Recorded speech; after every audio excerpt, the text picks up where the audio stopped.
Welcome to the official YouTube channel for the Colin Cowherd podcast. Go on, hit the subscribe button. There it is, so you don't miss any of our football content this season. It has been, if I might say, fantastic.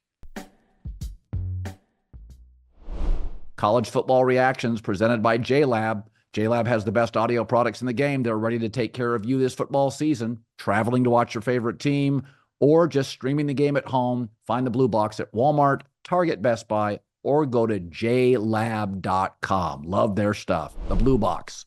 All right, let's talk college football. So road teams, Tennessee hammered, Indiana, gutless performance.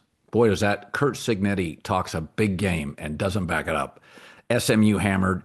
Clemson did throw for 336 yards, but they were outmatched. I thought the best bet of the weekend was Texas minus 12.5 at home.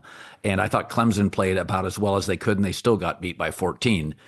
But I want to say this. So this is a 12-team playoff that will become 14 pretty soon, and maybe 16. The reason we have the playoff, it was negotiated. Like, these aren't the 12 best teams in terms of NFL athletes. That's not what it is. The reason this is allowed is because there was a lot of negotiation. The Mountain West gets involved. Everything was negotiated. So it's not going to be 7 SEC teams and 5 Big Ten teams. That's not what it's going to be. But the other thing is, most of my life, I remember arguing this. I'm not even sure if I was at Fox or ESPN, but I used to be against the playoff because my argument was always this.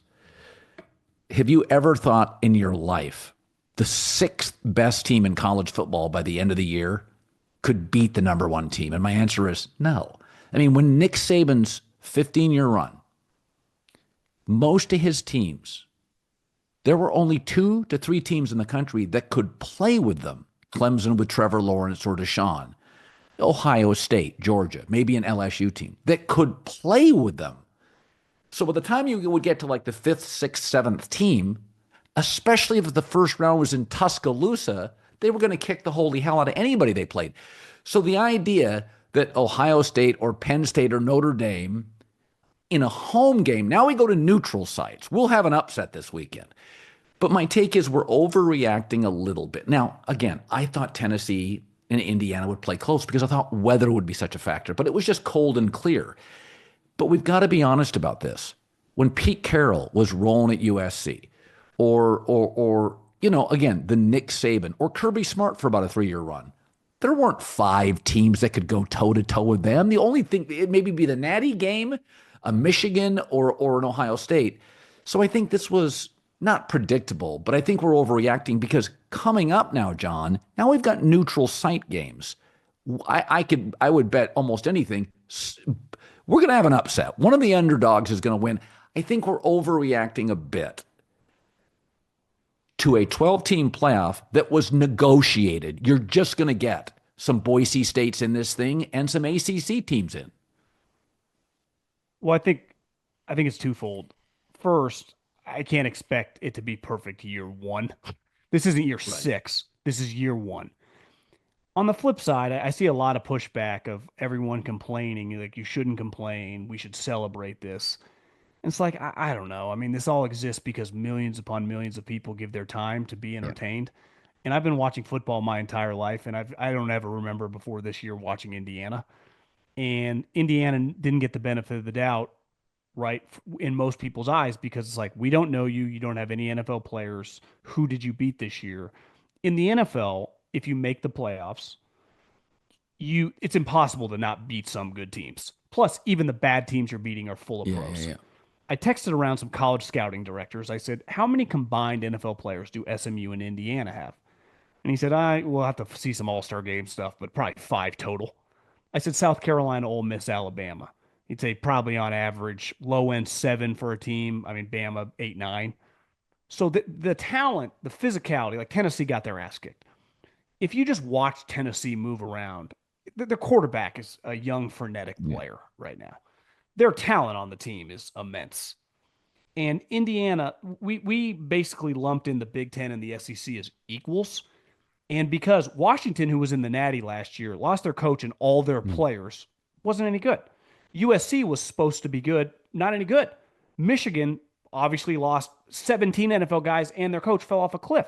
So they had 3 SEC teams: Penn State, obviously Oregon, Ohio State, but the rest of the conference for it was really Bad. bad, right?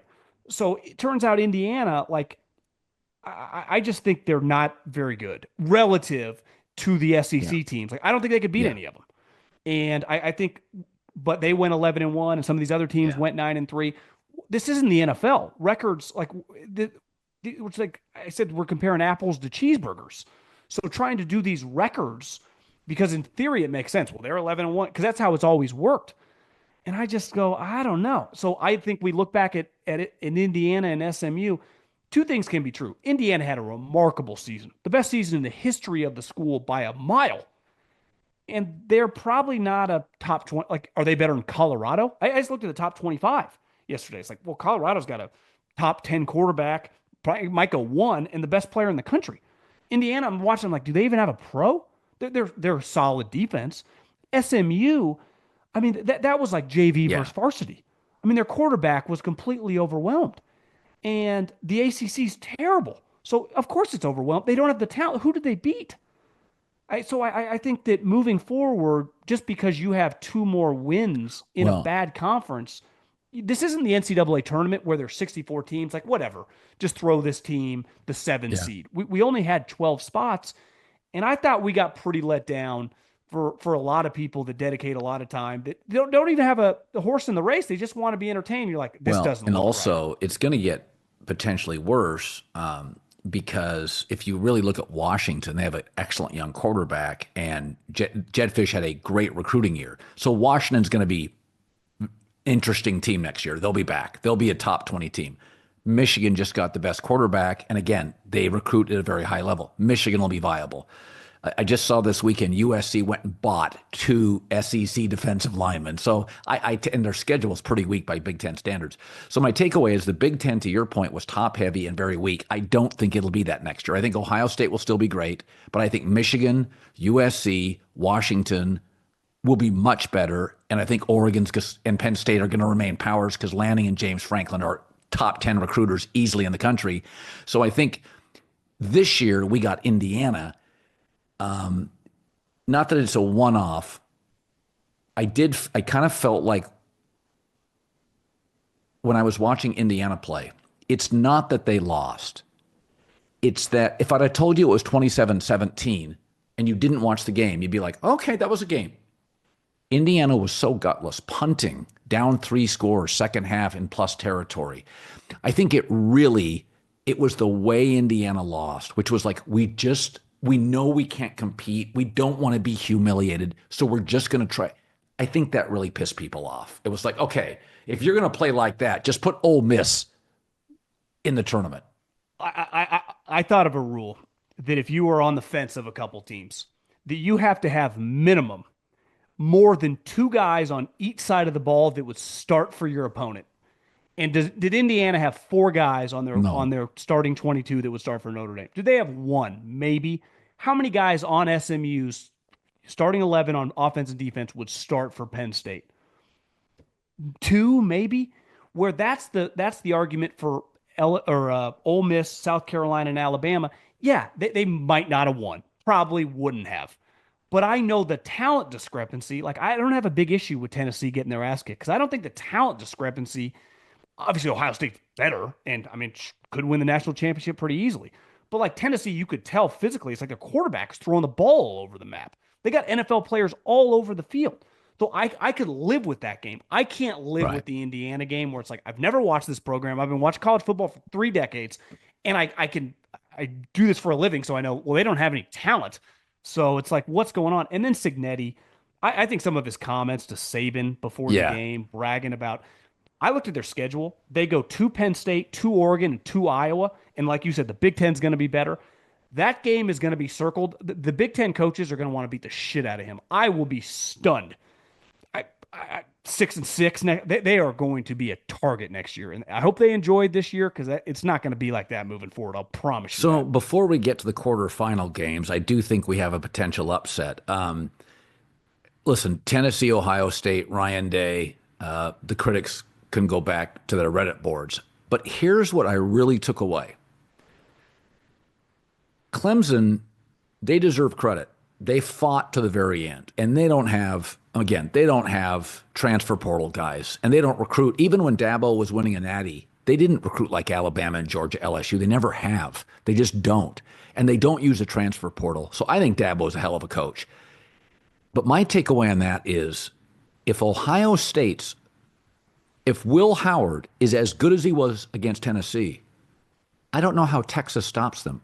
I mean, Clemson was throwing the ball all over the yard. They were throwing it up the sideline, out of the backfield, seam routes. I mean, when you think of Clemson, you don't think 350 yards passing.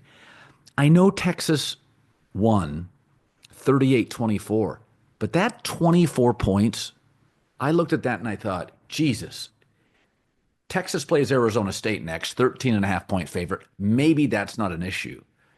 But if I'm Ohio State in my passing game, I after this weekend, Ohio State's my favorite to win the national championship, not Texas. I was almost dismayed, not just that Clemson threw, but the variety of throws, the third down throws, the wide open targets in the middle of the field. It was startling to me.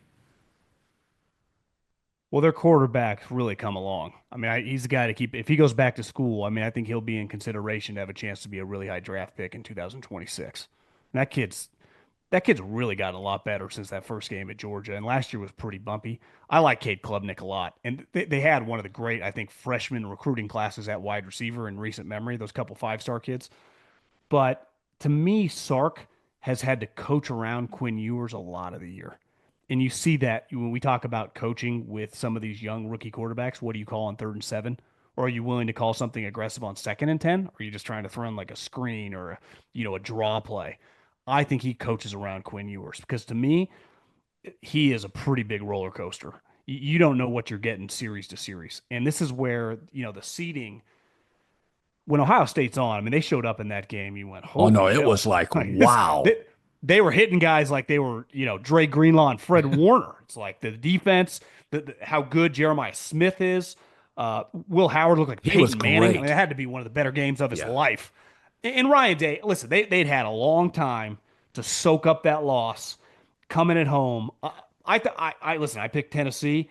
5 minutes into that game, you went, this could be 50-0. This team is going to try to injure everyone in sight. Can they keep that up again? Dan Lanning, this is where Oregon got screwed.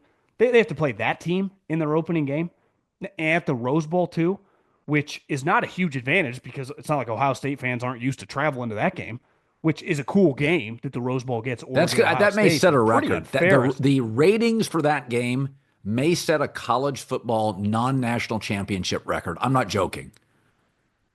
I think if you're Oregon, you just go, we had the best season. We're the only undefeated team, and Penn State gets to play Boise, and Texas gets to play Arizona State, and we got to play the biggest payroll in the history of college football with NFL guys all over that we had to like knock down, drag out to beat at home.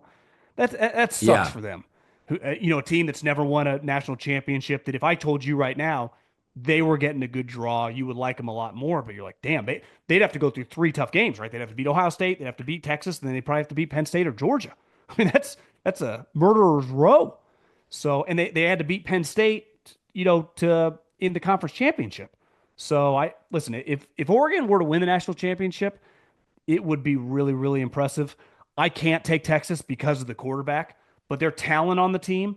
I mean, there were that goal line stop that they had to basically end of the game again. They can really rev it up. I mean, they got guys on defense. You're like, holy shit. And, the skill, their 2 running backs are really good. The quarterback. If you told me Cade Klubnik, the Clemson quarterback, was Texas's quarterback, I'd be like, watch out for, they might be my pick. And is Will Howard going to play like that every game? Is he going to play like that against Dan Lanning's defense? Because if he does, they'll probably win, right? I mean, if he's going to be Peyton Manning Jr., then Ohio State's going to be a serious problem for anyone they're playing. Well, it's the most wonderful time of the year for getting in on all the basketball, football, hockey action at DraftKings Sportsbook. It's the season of giving, so we're being gifted college football and basketball, pro football, basketball, pro hockey to almost 24/7. It's an absolutely great time of the year. So a lot of games every day, so many opportunities to place your first bet. Now, if you're going to bet for the first time, just make it simple. Pick a team to win, any team. Go to DraftKings Sportsbook. They have an app. Download it in 90 seconds. Here's the gift for all new customers. Bet $5, just $5. If your bet wins, you get $150 in bonus bets. Download the DraftKings Sportsbook app. The code is Colin, C-O-L-I-N. New customers, $150 in bonus bets. If you bet $5 and it wins. Happy holidays from DraftKings. The crown is yours. Okay, let's wrap it up. Penn State -11 against Boise State. I actually think Genty he ran for almost 200 yards against Oregon. I think these are neutral site games now. It's a whole different ball game in college football. The college football team, the 70% of NFL games are one score, one possession games. That's not college football. Home teams win. I think Boise State is going to be, Penn State may be lulled to sleep, opening with SMU at home, blowing them out, and now they look and see Boise State. Hard to get that locker room revved up. SMU's a bigger name to some of those Penn State players than Boise State. They couldn't, they don't even know where hell. Most college players out east don't know much about Boise State. Can Boise State hang with them? I think they can. I do think Penn State's lucky that they got this generational player on Boise State that's an easy one for the defensive coordinator circle. I mean, this guy had like a Barry Sanders, Oklahoma State level season.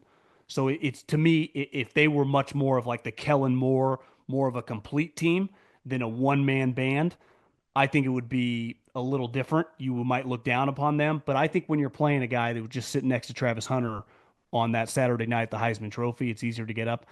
I also think, and this is my argument, like, listen, I started my career in the WAC, which basically turned into the Mountain West. The difference of size and strength on the line of scrimmage, we saw it in Indiana and SMU against, their two opponents at the line. Notre Dame and Penn State just overwhelmed them at the line of scrimmage on defense. And I don't know if Boise State, their passing offense isn't good enough. So I'm putting 10 guys in the box. Be like, well, are you going to throw on me? And I think it's a very, very tough matchup for Boise State. I also think Penn State, if this was the NFL and these games were out in the cold weather, I think Penn State and Notre Dame would be built for it. Play defense, run the ball down your throat. Play like the 49ers did with Jimmy Garoppolo. We're just going to, freezing cold weather, let's roll. I mean, you watch Notre Dame, they would love every game at 19 degrees. Because that's, and same with Penn State. Freezing cold, snow, rain, that's how they would want to play. That's where these neutral site games, I think Notre Dame's a good example. Like, I actually kind of like them against Georgia, but then you put them in a dome. It does take away their strength. If you told me that game was outside in a cold weather spot, I'd be like, Georgia's in for it. In a dome, team speed, Georgia's going to be a little faster. But Notre Dame can definitely win that game. Listen, I love Boise State, been rooting for them for a long time. I think this is a really, really tough matchup for them. Same with Arizona State. Yeah, I think Penn State's going to win. I think your point on Notre Dame, Georgia is well taken. Texas should beat Arizona State. So I said before the year, I thought Oregon would beat Ohio State at Autzen. I thought Ohio State would beat Oregon in the second matchup. I think I like Ohio State to win and cover against the Ducks. I think one big difference between Penn State, Georgia, and Notre Dame than the other three top teams in Texas, Oregon, Ohio State, they are so explosive on the outside. Like, they feel like an NFL team at wide receiver in the skill position. Penn State and Notre Dame just don't. Penn State's tight end is going to be a top 20 player, but they are not as explosive at the wide receiver position. So, I mean, like you said, I think Oregon, Ohio State, I mean, that could feel like the national championship game. And I think Texas, if the quarterback can just play under control, which he's proven he can't really for 4 quarters, they could be pretty. I just don't trust them. And Notre Dame, Georgia, whoever wins that game might be. Honestly, I kind of like the draw for Penn State. Penn State plays Boise, wins that game, and then plays that. Penn State and Texas are going to get. I mean, they're enormous favorites in the second round, are going to be playing two teams that are going to be coming out of a war zone. I mean, Ohio State and Oregon and Notre Dame and Georgia, bodies are going to be left on the field in that game. Yeah, I think that is a massive advantage if Texas and Penn State take care of business. I mean, Ohio State pulled out their quarterback with 9 minutes to go in the game. I think what we're going to see in this playoff, and let's go back to the playoff as a whole, is I think It's going to expand to 14 teams and possibly 16. On any given Saturday, you may get three really great games between good teams. There's a lot of blowouts in college football. It's just the way the sport works. It's of all the American sports, team sports, it's the most have and have not sport. Even baseball, obviously now with the regional networks dying, it's getting more have and have not. There's like 6 teams that have money and like 26 or 24 that don't. But I think the neutral site games, I think Oregon, Ohio State is going to feel like USC, Texas. Remember that game with the stealth fighters flying over where you had like 18 pros? The first game was great. I think Ohio State, Oregon becomes the game of the year. I also think it is hard to play perfect football back-to-back weeks. Ohio State was nearly perfect. It's hard to duplicate that on back-to-back weeks. I also think that these guys have never played a season this long, right? I mean, a lot of these teams played in conference championship games. Some of the teams that didn't just played this first round.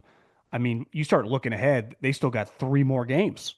I mean, and you saw some just collateral damage as, Notre Dame, a defensive lineman get banged up. You're talking about by the time you get to the semifinals, can you stay healthy enough? Which honestly could just be a determining factor for whoever wins it, just a team with the most health, because we've been hammering it home and these coaches have been, these teams, the depth isn't near the same. In the peak of the Saban era, so what? I lost a first rounder. I got a 19-year-old first rounder behind him, right? Those days are done. I mean, there's a massive drop off. Some of these teams are losing guys. Ohio State put a quarterback in the game when they yanked Will Howard. He's in the transfer portal. I mean, and Ryan Day had to have a talk with his team, like, "Hey guys, are we cool with keeping him around?" Because these guys are in weird spots. Penn State's backup quarterback is gone. So, and that's not, obviously we talk a lot about the quarterbacks, but it could be, a backup linebacker or a freshman kid that might have had to be thrust in if someone got injured. So we got a long way to go. I mean, you see the NFL guys are dropping like flies. In college, guys aren't as big. They're not, especially some of these guys at 18, 19 years old that are playing, their bodies aren't as developed, taking a lot of big hits. It's not like the violence in these games is that much different. I mean, how hard was Ohio State and Notre Dame and these teams hitting? The physicality. And honestly, I appreciate the one thing that jumped out to me about this weekend, which was obviously a pretty big letdown with the blowouts. We talk about a lot about NIL and people not having, it feels like guys are mercenaries now. And maybe that's the case, but it does feel like the guys playing in the game are just all in and trying their 100% effort. And you feel that, the teams, it's not like none of these teams took their foot off the pedal. Like Clemson just came back because they got NFL guys. It wasn't like Texas stopped trying. John Middlekauff, his podcast is 3 and Out. Good job, buddy. Merry Christmas, Merry Colin. Christmas.